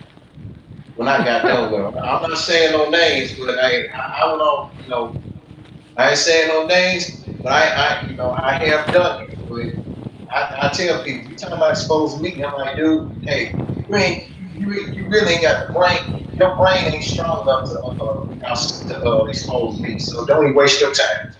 Yeah. So Oh yeah. it's just like what I said. If you have complaints about a podcast, about some of the podcast episodes, man, let us know. If you have a problem with something about what I say or what Jimmy J. Smooth say about somebody or this and that or whatever, it's something that you agree or you don't agree with, hey, inboxes. Don't take your talents to and where you've heard that poem before. Don't take your talents to Facebook and post a status update. Man, that Jimmy right nigga, man, fuck that man. Man should never fucking said that shit about me. With him and Craig Stewart, they little fake ass show and all this other shit. Damn, like, whoa, hold on, brother. Hold on. You know, and another thing what folks need to do before they want to go flying off the fucking hammer, Mhm. listen. I That's mean, right. if you can listen to bullshit about somebody's party and shit the other night and all that, but you won't take the time to listen to some knowledge that's passing on and help y'all out, y'all ain't about shit. I had one Mhm. girl told me, well, Craig, sometimes I don't be listening because you think you be doing everything. But then one of her little simpy ass, her little simpy slutty friends and shit told her the same fucking thing I said. Like, oh, okay, yeah, I'm gonna do that. I'm like, little bitch. I just say, excuse me saying it. I'm like, little bitch. You know. Yeah. Yeah. And So, hey, sometimes a so, damn huh? now sometimes a damn fool will tell you the same thing. Will drop some knowledge every once in a while if you know how to listen to it, man. But the thing is, she should have knew it. She should have got it the first time. Yeah. you know. And shit, and those guys is like that too, though, bro. Some be acting like they be slow. Like I be telling people, look, you can fool everybody else, but you ain't got the balls to fool me. But I Exactly. better know what you finna do when you. I better know if you been listening to me or not. I'm the kind of dude, and at work, hey, I had to tell one guy at work years ago, and he worked me, and that's because sometimes he be moody and shit, and he talking about, I said, look, dog, you got a fucking attitude with me about something. Take that shit on somewhere else. Exactly. As you got like, and I said it before, man, so look, if you don't have attitude with me, and I even told the guy I worked with at the Auto Hub non-con on the whiteboard, because he was Yeah. having problems and shit, and then because man, and he didn't want to help me on but to help me on the non-con. I had to pull that man aside. I said, come here. I said, look, I don't give a fuck what's going on up in your household, or if your wife not sleeping next to you at night like she's supposed to. But if you got a fucking attitude about that, don't take it out on me. I said, because we can go somewhere else, and I straight the attitude out. I said, you got a choice. Either you gonna fuck my ass up and work with me, Mm-hmm. and he was like, or I said, that's the choice. I did not, and he wanted to say something. I said, no, you got one fucking choice right now. You gonna help my fucking ass. Oh yeah. Oh yeah. So then what he didn't want to do is, so when I got the manager at the time, she said, okay. So the next fucking morning, he was working alongside my ass till he got straightened out. 3 fucking days. Cause I'm gonna say Mad's name, big shout out to her. Miss Ingram. Uh Cause matter of fact, when I got there early and I called her at the right moment, I had to talk to her about it, and she addressed it pre-work. Yeah. And So that's good. I talked to her earlier about it. She addressed it pre-work, and I repeated everything I said. I told her, I said, now you're gonna have somebody gonna butter you up with a lie, or you're gonna have a pre-program buttered up lie. I said Yeah. that I said something different, so I was letting you know. So the way she got me pre-work, she said, I'm gonna make some changes, and like what else in case, it ain't gonna be no more flows. Yeah. Not this week. She paired the dude up with me. He called Mm-hmm. himself trying to, and then she called herself being slick. So now he got he wise up. He straightened his ass. He straightened his attitude up a little bit because see, Ms. Ingram knew I was gonna knock the fuck out of him because she's like, "Craig, you want to knock the hell out of me?" I said, "Yeah, I don't play that shit. If you got an attitude," and then she addressed it, and she again the same exact thing.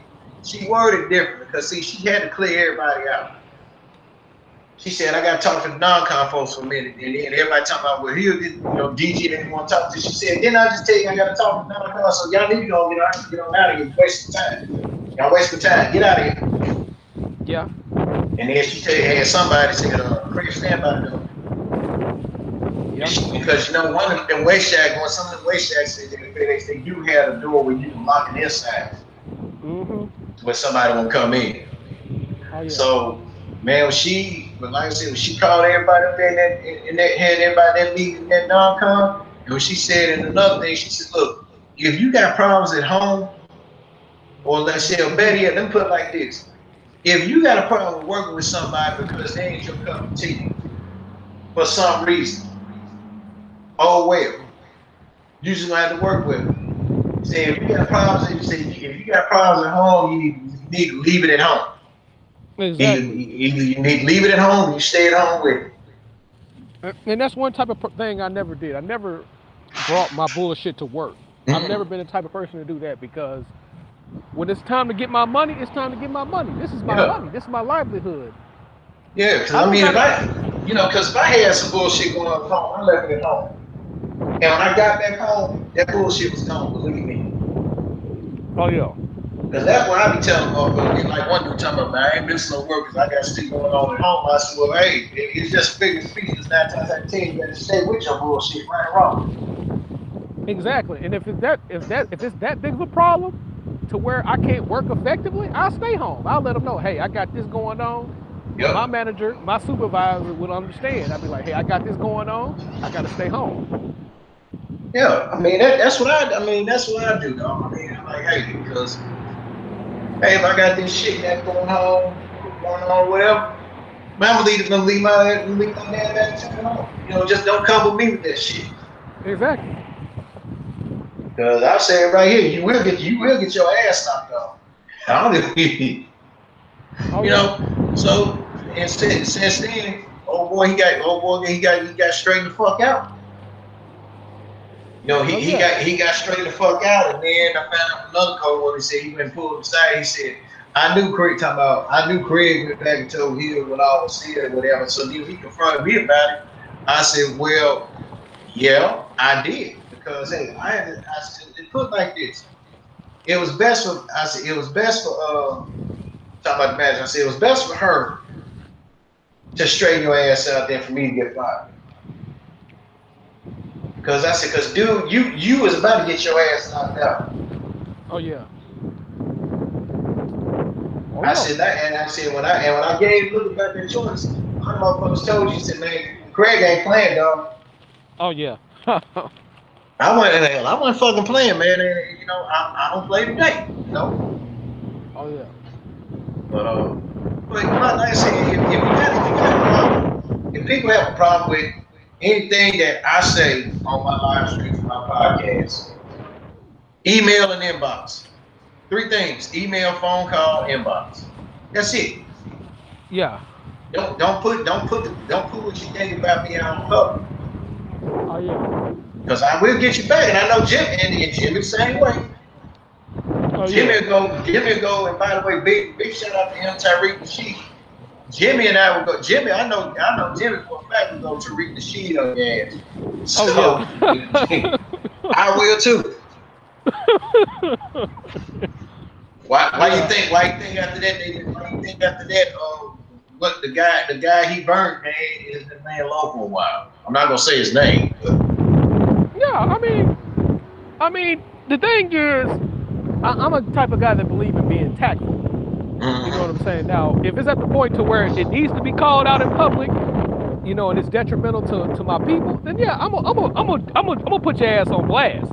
But the thing is, if I got respect for you and shit like that, or if it don't need to be put out in public, I'm gonna holler at you. You know what I'm saying? But my thing is, if you got something to say, some fuck shit to say, that is, then don't put it in public. Just holler at me. I'm a real easy person to talk to. I'm nicer than what my podcast is making out to be. I can be a nice person and I can be a complete dick. I mean, that's the same way with me. I'm easy. Yeah. I'm easy to talk to. But I've had a lot of complaints. Some people they would go back and complain and say sometimes Craig difficult to haul with. Difficult to work with. But I said, well, and I will agree. I said, well, I'm difficult to work with depending on the person. Exactly. That's how I'm difficult. Yeah. But I will say that if you're trying to reason to make me believe your stupidity over my intelligence, good luck with that. Because I'm always win. You cannot win a debate with me. You cannot outsmart me. Exactly. I'll put it like this. It's one person in my other family call himself trying to outsmart me, and he failed miserably. Yeah.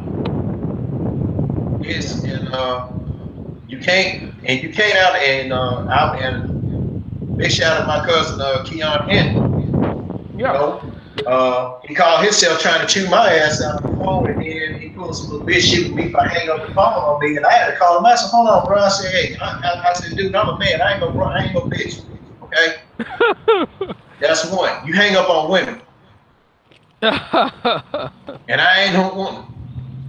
Yeah. We got into it. We got into it again. I said, "Man, well, glad we got that rectified." I said, "So hey, I was time to straight up, and that's about it." I mean, and Keon, I hate that. Shout out maybe calling you out on that, but hey, truth is the truth. So from one cuz to another, you have to really, That's go for anybody. You have to really do your homework to try to outsmart me because I really know what you're gonna try to do, what you're gonna try to say to me before you even do it. I'm always 2 steps ahead. Hell, I was always 2 steps ahead of my father, and that would piss him off. You know, I don't be understand how CJ be figuring out easy. Yeah. I use something though. People don't know how to. I use something very good that people don't know how to use well. My brain. You know, like some people always make the argument, talking about Craig got a lot of book sense, but he ain't got a lick of damn common sense. I actually have a lick of both. I Yeah. got common sense and book sense. So what the fuck you talking about? Oh yeah. And then some of them people, man, I'm gonna end it off. And you also got to look at how, you know, my mom always say about you can tell a lot by a person. I made a Facebook Yeah. post on that one thing by saying that, you know, the greatest place, the workplace is a great laboratory to observe human behavior. But see, and Yeah. it also starts from 2 different places, at home and at school. Yeah. Because the home, like, if a person didn't have no, I'm just gonna say this. One child I know, grown ass child that I know, didn't have shit instilled in them. Didn't have no knowledge and no, you know, I'm not saying he's stupid. I mean, it's just like no cleanliness about himself, no tactfulness, or let's just go in, or just tact being general. They gotta constantly run their mama all the time about this and about that, and Uh they huh. and you know and they supposed to be grown and they ain't grown up to handle their business. And you know, to quote you, Jimmy, you ain't Yeah. considered grown until you have your own. Exactly. Okay, yeah, I will say this. You know, as for myself, the foundation was laid out in front of me from the jump, dog. I learned how to respect people at an early age. Hell, shit, I learned how to read. I was reading at an 8th grade level when I was like 3 going on 4. Because the Chicago public school system is what has the most advanced and thorough system there was. So yeah, I was reading at an eighth grade fucking level at a Yeah. young age. I was taught to say yes ma'am, no ma'am, yes sir, no sir. Clean up behind yourself. Exactly. Clean up behind yourself. Pick up behind yourself. Respect your elders. You know, which is thrown out today because you got some of these kids now, people that's my age, don't know how to respect their elders, and let alone it doesn't stand in that because when they say respect your elders, that's fine and good, but now when the elders don't even respect themselves, let alone the ones that's supposed to respect them, you know. Exactly. So and you know, and that hurts. So you know, when you got to look at the like when as far as that goes, you got to look at how the parent was raised too, man. You know, like Exactly. my mom, man, she's, you know, my grandmother died when my mother was 14. So she was an orphan. And right now she's an orphan and a widow. She was an orphan, and then when my pops died months ago, she became a widow. Yeah. So I mean, my mom's tough as fuck, man. And you know, and she was about to be raised by the state, a product of the state, till thankfully her dad, I don't even want to call that man my grandfather because he wasn't about shit. He finally his wife has finally had stepped up and claimed because you won't let that happen. Being raised by the state, and I think it was a good point. If you state raised, you're gonna be screwed. You know, like Yeah. mentally and physically. So hey, then my mom later on relocated and lived up Chicago. She was born in Chicago, and she moved to Memphis. You Yeah. know, she went back to Chicago, and then we had to turn around. We had to come back to Memphis years later. So you know, Yeah. it's so maybe it was destiny, but like I said, hey, you know, my mom's tough as hell, and she is still ethics in me. She has some fuck girl ways too. I would go on public and say that she admitted that herself. She did some fuck girl ways because she said she had time, she didn't know no better. And I'll just leave it at that. But it all starts with the foundation, and that's how you can look at how some folks, you know, like they say, the jobs look at your social media posts and judge you. No, no, Exactly. no, no. Exactly. Exactly. It's Because true. No, it is exactly. But hold on. really, Hold on. The only way you get on, there's something in the bag for me. Oh, so you got me I on see that. bread. I can use bread. Okay. How you guys? I'm doing Like great. what? Yeah, the rules have changed. But Jimmy right now is flirting while he's shopping. Nah, continue, Craig. Yeah, but like I said, but like with social media, man, I mean, you can also judge a person. And see, the way I do it, I judge a person by how Right. At play more. what type of person that they truly are with their social media posts. Okay, like I said, I got one Facebook friend. She be posting fucking status updates like it's fucking Twitter. I'm not gonna say her name, but I told her and I ain't gonna follow her ass about this shit, dude. That's cool.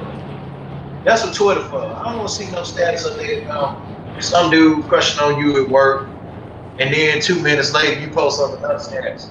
Who gives a fuck? Just post up that one status and be on your way. That's it. I agree. Right. I agree. Like right now, like Wilton. me, I post up little videos and stuff and everything about that, like the little Bird King incident. You know, the white boy was wrong, but see the way I would have handled it, you know, didn't nobody take advantage of a weakness that he had. He walked around with a leg brace. I would have went for that leg, man. I would have put that man at any damn death like fuck his feet up again, you know. But I mean, like when I post up videos and everything else. No, go ahead. I was just getting off the bus. I gotta catch a direct bus.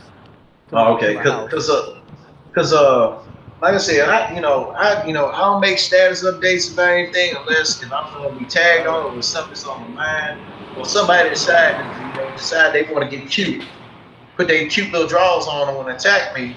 Yeah, that's when I'm firing back and then I'll be done. Cause see, I don't, I really don't live my life vicariously through Facebook. You ain't supposed to live your life through social media. But and it's like I said, home and school is also a laboratory. Is a great laboratory to observe human behavior. And the way some people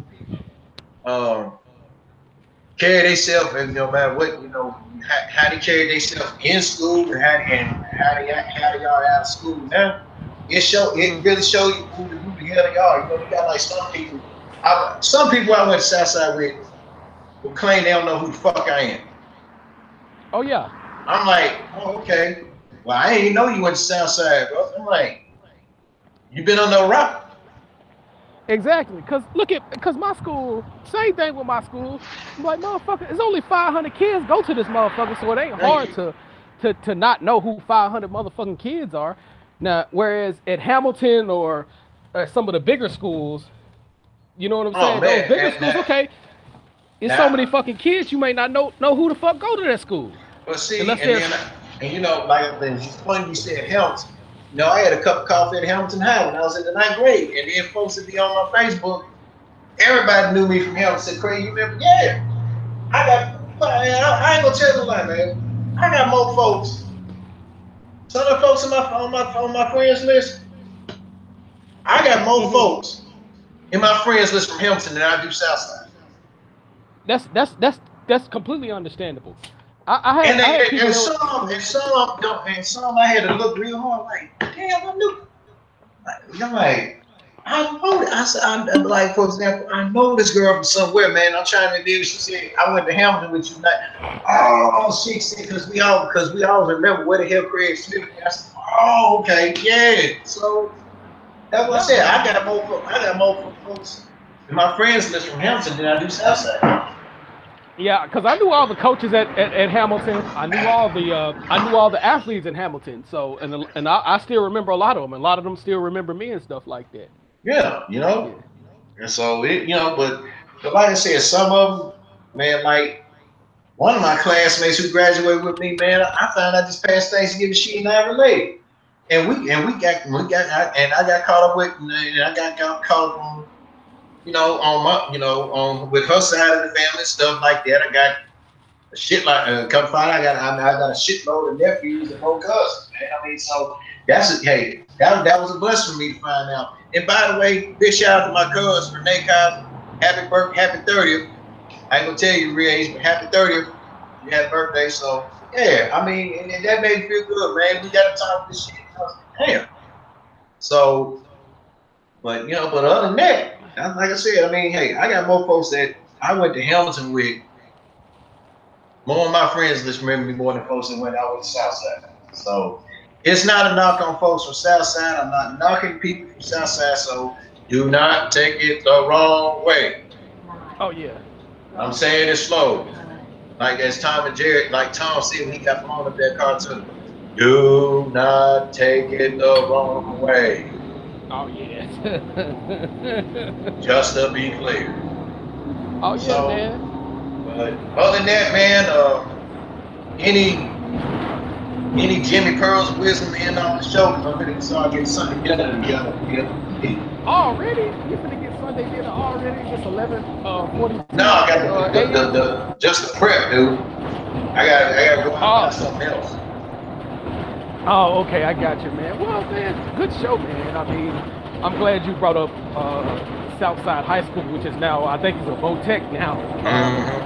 The old Southside High School is now a Votech. So, I mean, and definitely again, shout out to Coach Norman Todd. He's my Facebook friend. Been at BTW for I don't know, God knows how long. He's been the athletic director for God knows how long. Shout out to him.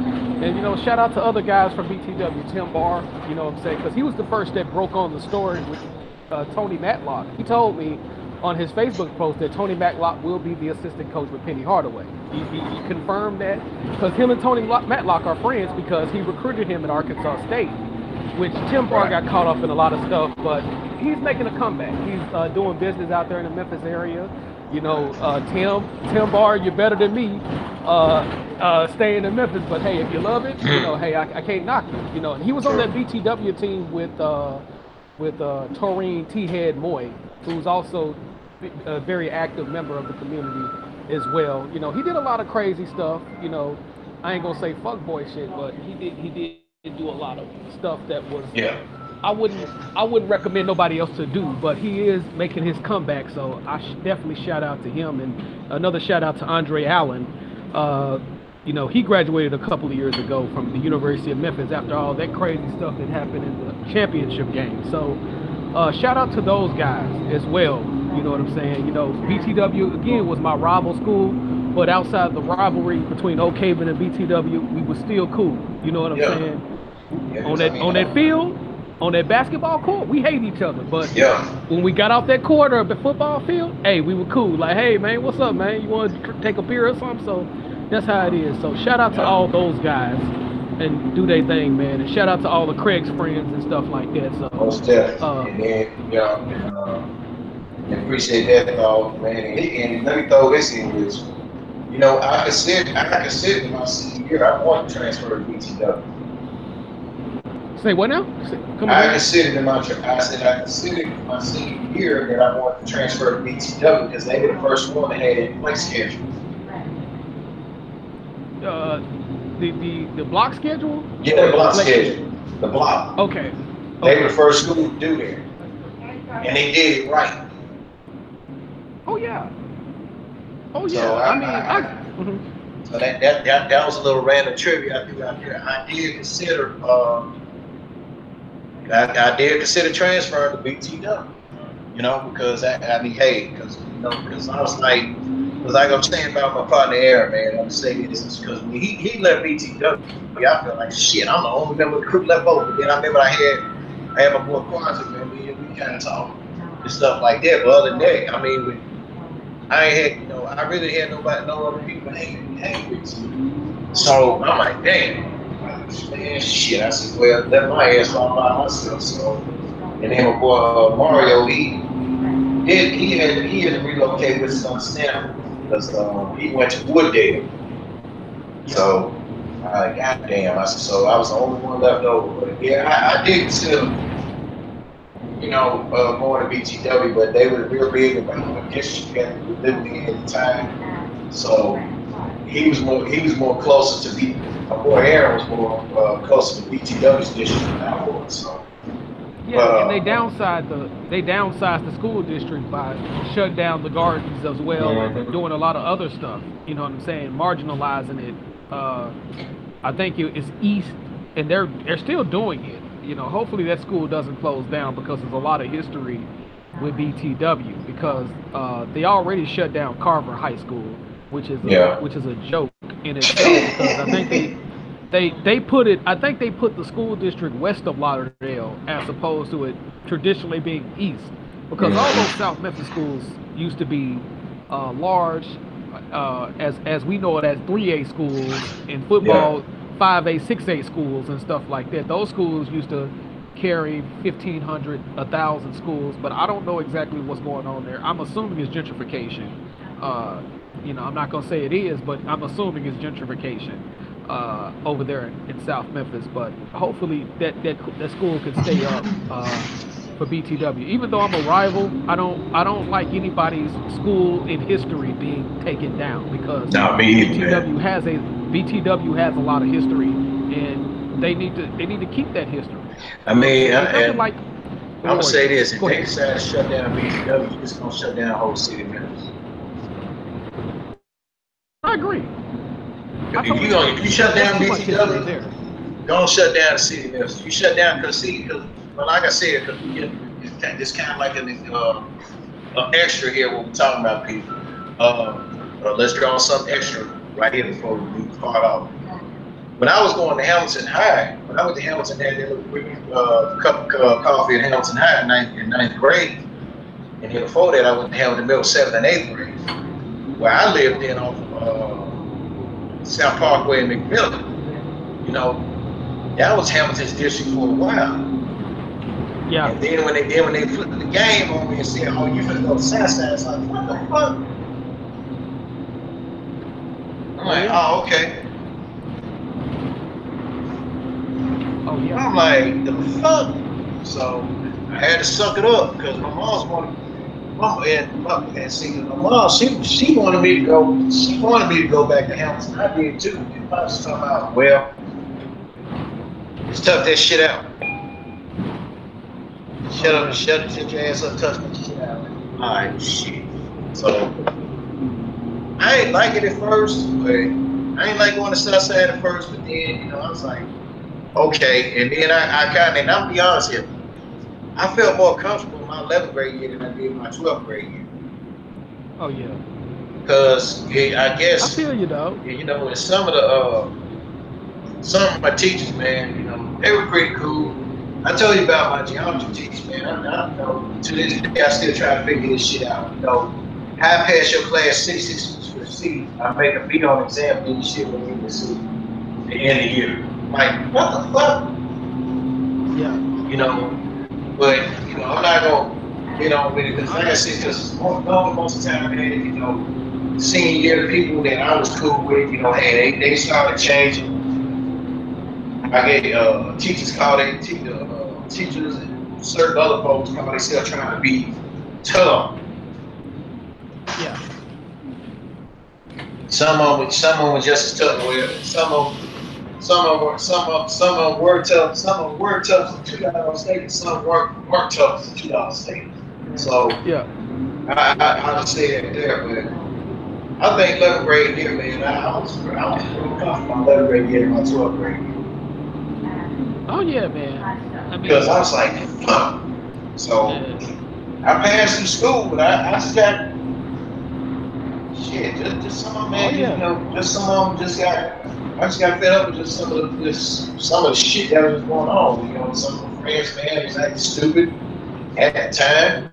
Yeah. Some of them still like stupid to this day. Not on them, but go ahead. Not a knock on them, but some of them still like stupid to this day. Which I see that school is also a laboratory of observed human behavior. So. I'm not, but I'm admitting here about Southside. I ain't more fun my 11th grade year than my 12th grade year. Yeah, I tried to go to Hamilton. Because I wish I had graduated class 95. Real talk, I just want to go ahead and get over it. Oh yeah, and I tried to go to Hamilton summer school so I could get put up, which eventually happened. They had to put me up in my right grade, ultimately. But I tried to go to Hamilton summer school, and I was rejected for some odd reason. I can't remember like it was yesterday, but I was going to end up going to school with quite a few of my friends that end up going to Hamilton because it was a guy named Jeremy Palmore who he was supposed to go to the University of Arkansas with his friend Ivor Hall, and I Right. grew up with him. I grew up with him around my area of town. So, yeah, man, summer school with him and stuff like that. So I mean, that would have I would have loved that, but for some odd reason I got rejected to go to summer school. But eventually, like I said, they had to put me up. But again, Hamilton is a great school as well. Yeah. I got none but respect for them. They just won the state title in boys basketball, which I Yeah, think that congrats to really them. benefited them. Yeah, they benefited off of dropping down to two-way because their arch rival, of course, or one of their arch rivals is East High School, so they didn't have to worry about playing them twice a year. So they was able to bring home the state title. Who was able to sweep two of the three major classifications out there in Tennessee and stuff like that. But shout out to Hamilton as well, man. I ain't forgot about y'all. So much respect to y'all as well. Yep. Yeah, because I know when I moved here to say this when I first moved to Memphis back in October of '90, they wanted to put me back. They wanted to put my ass back and have me graduate in class '97. My mom was like, hell no, talking about Ooh. some, bruh. My mom, hey, Pops was hot about that shit. He's like, no, he in the right grade. Talking about, well, you gotta be 18 years old to graduate high school. Talking about 17, just too young. So no, he said he know what he doing. So then they look at my grades, because I think they really was gonna try to put me. They really was gonna try to put my ass up. I really was supposed to, be Yeah. honest with you, I don't tell a lie. I really was supposed to graduate in class 95 to Southside. So Yeah. they decided to put, they want to put all these little aptitude tests and stuff like that. I mean, I was qualified to be a Fulton Scholar and all that shit. They gave me two tests, called themselves Ace, then they're gonna give me this little country ass Johnny on the fly spot test. I aced that. So they was like, well shit, yeah, he's one. But I did have I was part of the Fulton Scholar stuff. Eighth grade, I got fucked off a little bit. A couple of things for me went doing from there. So I was dropped out of the Fulton scholarship consideration. Yeah. And then from ninth grade to 10th grade, I mean, it was just pretty moderate. Ninth, Oh 10th, yeah. 11th grades was pretty moderate. 12th grade, hey, I picked up a grades a little bit, but my senior year, man, and I don't know if some people agree with me, and I know some folks from class 96 Southside will have a different opinion about it. Yeah. And I say again, my 11th grade year was better than my 12th grade year because, see, 11th grade, I wasn't worried about walking on pins, needles, and eggshells. I got tired of 12th grade. Everybody they making it mandatory. You gotta learn this. The big shout out to Coach Jerry Smith. He was the assistant principal there, and he got mad at me one time, man. I said something. And him and Coach Cunningham, God rest his soul. They kept, man, during that time, man, they kept, it wasn't just him. They was just trying to enforce this, the ACT and all. Oh, I know what it was. Coach Smith was in the geometry class with Mr. Robert White. Robert White, big shout out to him. I bust out, I said something small one time, but it was the truth. I said, man, I said, dude, why we gotta study for something that's so universally the same? Man, bro, they got so mad at courses in there. I'm ready to some situation. Like, shut up, man. I was just telling the truth, and then there was another guy trying to break me. Shut up, so man, y'all need to kiss my ass. I told all my classmates that. Because it was a mix of 9 to 10 and 11 grade. Man, y'all need to kiss my ass. I said, tell the truth, man. That's what somebody said. Yeah, Craig is telling the truth. ACT is just universal, dog. Come on. When they enforce the timeouts, all this and that. So then when I got my scores in the middle, right? I don't know what the highest score you can get on ACT. I had a 25 on my shit. Yeah. So I'm like, that shit is not about shit. Man, I went to sleep on both my ACT. I think the highest I made It was like a 17 on that thing. Yep, I made a 17 one time there too. 11th grade year when I made 17. Then turn around 12th grade year. They made us do that shit again. They said it was graduation requirement. But see, they said you just go. But then I remember when we were told 11th grade, you went on here and knocked the shit out early. You know, you ain't got to worry about taking your senior year or something. So somehow, some way, it was enforced again. So I went from making a 17 on it. My first go round, I made like 25 on the second time. So, you know, and I was right, man. I was telling man, I said, look, I said, man, I don't need to study no ACT. That's because it's the same stuff on there from the previous year. Sure enough, look on the test. I already knew the answer was right in the beginning, but then they went to pop in the future question on there. I answered them too. So I'm like, the ACT ain't got shit. So, but like I said, it was pins and needles, you know. Senior, you know, they had some good people. Since I did have some good people. Like I said, Coach Smith was one. Coach Cunningham was another. You know, he passed away from complications from cancer, I think, like years ago. Some big double years ago, I believe. Who else is there? Big shout out to Mr. White, my old world history teacher. I think he taught world history, U.S. history. Yeah, Van Snyder, he's another big shout out to him. That's about it, man. And that's it. So, but like I said, my senior year was just more pins and needles than my junior year. Yeah. So, but other than that, man, I mean, once again, thank you for Jim School from his live direct show. You can catch him anytime when he pops up on your notification feed with a video on something. He's representing. If you want to raise a 901, he relocated to 832. Y'all know how you do. Y'all know. Get a clue. Once again, this is Craig. This is Craig Smith. You want to raise a 773, relocate to 901, and try my best to survive out here in the 256. So with that being said, peace out. Peace from the Middle East. I should say peace to the Middle East. No doubt. All right, y'all. Y'all have a good one. All right, guys. All right.